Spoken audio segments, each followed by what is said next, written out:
तो हेलो दोस्तों, नाग पंचमी की हार्दिक शुभकामनाएं आप सभी को और आपके पूरे परिवार को हमारी तरफ से। तो आशा करती हूँ आप लोगों का नाग पंचमी जो है तो बहुत अच्छे से बीत रहा होगा। लेकिन मेरे लिए नाग पंचमी या कोई भी त्यौहार खास नहीं बन पाता है। पता नहीं मेरे नसीब में ही यही लिखा है या मेरे कर्म ही गलत है। आज तक ये मैं समझ नहीं पाई, क्योंकि मैं अपनी जानिश्ती में, अपनी जानकारी में तो ऐसा कोई गलत कर्म नहीं करी कि जिससे मेरे साथ गलत हो या मेरे बच्चों के साथ गलत हो।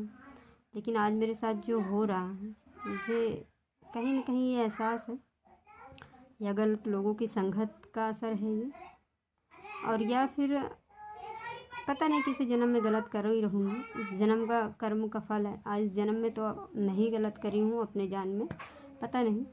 लेकिन एक चीज़ कहूँगी कि कोई भी रिलेशनशिप को कितना भी दिन बीत जाए, चाहे वो पति पत्नी का हो या गर्लफ्रेंड बॉयफ्रेंड का, चाहे कोई आपके थाली में खाना खाए आपके साथ, चाहे आपके साथ बिस्तर पे एक ही बिस्तर पे सोए, लेकिन कभी भी इन आस्तीन के सांपों पे भरोसा न करना। खास करके मर्दों पे। मर्द एक ऐसे आस्तीन के सांप है ना कि जब काटते हैं ना तो एक साथ एक ही जान नहीं, 2 4 10 जान ले लेते हैं। इनकी यही नीयत होती है। और मैं उतनी जानकार नहीं थी तब मेरी शादी हुई, तब शायद मुझे उतनी समझदारी नहीं थी। उतनी समझदारी लोगों को इतनी जल्दी नहीं आ जाती है। अब जैसे जैसे मेरी उम्र बीत रही, वैसे वैसे मुझे समझदारियाँ आ रही हैं कि किसी के ऊपर कभी भी भरोसा नहीं करना चाहिए। कोई बोले कि मैं तुम्हें ताजमहल बना के दूँगा, तुम मेरे लिए ये करो, तो उसके बाद तो कभी ना भरोसा करना।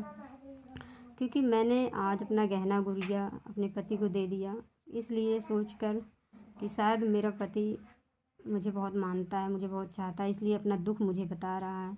अपनी सारी खुशी अपने पति के लिए अपने शरीर तक ख़त्म कर दी। लेकिन आज वही पति मेरे लिए एक ऐसा खंडक बन के खड़ा है, एक ऐसा खंडक बन गया है, एक ऐसे खंडक में मुझे गिराना चाहता है कि जिसका कोई अंत नहीं है ज़िंदगी बर्बाद के अलावा। चाहे पति हो या बॉयफ्रेंड, इस ज़माने में किसी के ऊपर भरोसा नहीं करना चाहिए, क्योंकि मर्द जात ही आस्तीन के सांप होते हैं। और दोस्तों यही कहना चाहूँगी कि लड़कियों को खासकर अपने पैर पे खड़ा होना चाहिए। और मैं आप लोग से कहूँगी, हाथ जोड़ के रिक्वेस्ट है, विनती है मेरी कि आप लोग मुझे इतना सपोर्ट करिए, मैं अपने पैर पे खड़ी हो जाऊँ। मुझे मेरे साथ साथ मेरे 3 बच्चियों की ज़िंदगी का सहारा बनना है। इसलिए मैं ऐसा कुछ गलत भी नहीं कर सकती कि मर जाऊँ, या लोग तो मुझे चाहते ही हैं कि मैं मर जाऊँ, लेकिन मैं नहीं कर सकती क्योंकि मैं भी 3 बच्चे की माँ हूँ। मैं भी बिना माँ की जी हूँ। ज़िंदगी जब से माँ मरी है कभी बिना रो के रोटी नहीं खाई, लोगों ने जीने ही नहीं दिया। और बस दोस्तों आप लोग से यही कहूँगी कि सब